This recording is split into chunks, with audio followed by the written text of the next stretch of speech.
নবম দশম গণিতের অনুশীলনী ১৬ ৬ নম্বর অঙ্ক।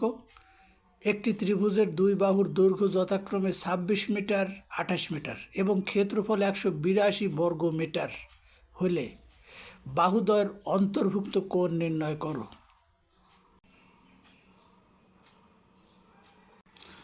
এখানে আমরা ধরে নেব এ বি সি ত্রিভুজের এ বি বাহু ২৬ মিটার এবং বিসি বাহু ২৮ মিটার এবং এ বি বাহু ও বিসি বাহুর মধ্যবর্তী কোণ আমরা ধরে নেব থিটা।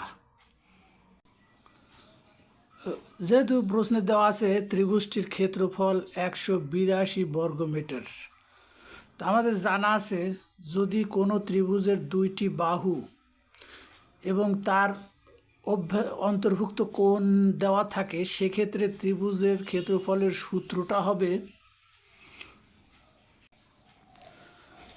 এবিসি ত্রিভুজের ক্ষেত্রফল equal to half A B sine theta.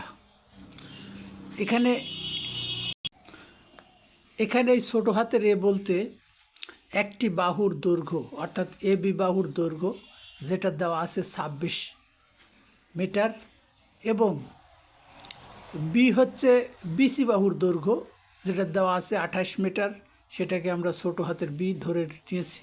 ধরে না এটা প্রতিষ্ঠিত সূত্রটা অবশ্যই স্মৃতিতে ধরে রাখতে হবে। তাহলে এক্ষেত্রে আমরা মুখস্থ করে রাখবো যে যদি কোনো ত্রিভুজের দুইটি বাহু এবং একটি কোণ দেওয়া আছে, ওই বাহুদ্বয়ের মধ্যবর্তী কোণ যদি দেওয়া থাকে, সেক্ষেত্রে ত্রিভুজের ক্ষেত্রফল নির্ণয়ের সূত্র হবে হাফ ইন্টু এ বি সাইন থিটা। আমরা এখানে এর মান ২৬ এবং বির মান ২৮ বসায় দিলাম। এক্ষেত্রে ২৬ দুই দিয়ে কাটাকাটি করে ১৩ পেয়েছি, ১৩ ২৮ গুণ করে ৩৬৪ সাইন থিটা। এটা আমাদের ধরে নেওয়া অনুসারে ত্রিভুজের ক্ষেত্রফল, কিন্তু প্রকৃত ক্ষেত্রফল দেওয়া আছে ১৮২ বর্গ মিটার, যেটা প্রশ্নে দেওয়া আছে। সুতরাং প্রশ্ন মতে এই দুইটি ক্ষেত্রফলকে আমরা সমান করে এখান থেকে থিটার মান বের করব। প্রশ্ন মতে ৩৬৪ সাইন থিটা ইকুয়াল টু ১৮২।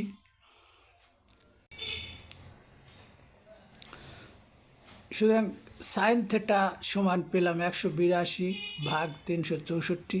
এটা কাটাকাটি করলে সাইন থিটা সমান হাফ।